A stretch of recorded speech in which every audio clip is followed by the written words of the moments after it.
So Representative Momtahan has been a leader on promoting the security and privacy of the people of Georgia with this groundbreaking bill, SB 346. So Representative Momtahan, you introduced this bill. Tell us why you think it was needed and what was the impetus for you to get started?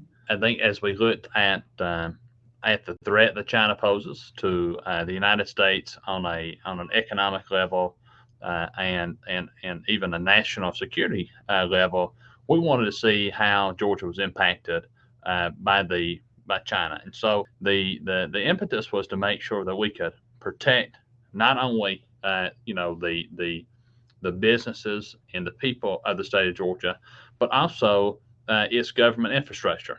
We have a $31 billion budget. We're buying computers, we're buying technology, but there is no stateside regulation on the purchasing of these kinds of devices. And right, we want to make sure that these folks are truly Chinese owned, because when they're owned by the country of China, when they're wholly owned by the Chinese government, we know without a doubt that they have a motivation based on their past performance to steal information from the United States government, from state governments, and from individuals and corporations. And we got to make sure that we're protecting ourselves.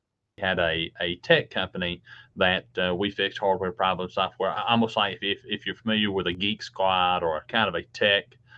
And so we were fixing residential and corporate, servers and databases and just regular old computers. If you brought it in off the street, we would take a look at it. One of the things that we saw even back then, so when I say this is 2009, 2010, was the usage of things like keyloggers and keystroke loggers and other types of software that were installed.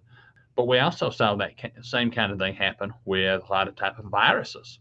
Viruses that were emanating out of countries like Russia, like China, like others.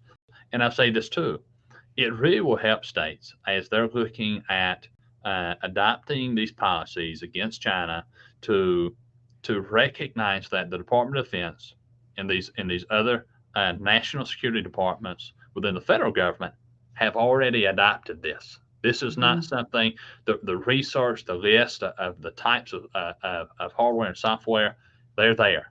The brands of computers, they're already there. And so they just have to be able to look at that and say, now, how can we make this fit within the framework of my state and its purchasing decisions? And how do I keep that data secure?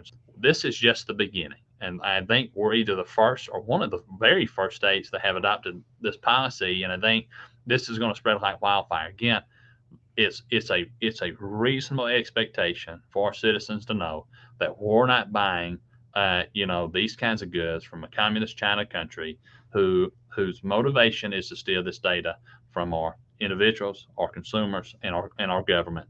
And so, yes, without a doubt, we're looking forward to it. We're looking forward to hitting the road hard. It's going to be great. I'm really looking forward to sharing this policy and getting it done across the finish line in as many states as possible.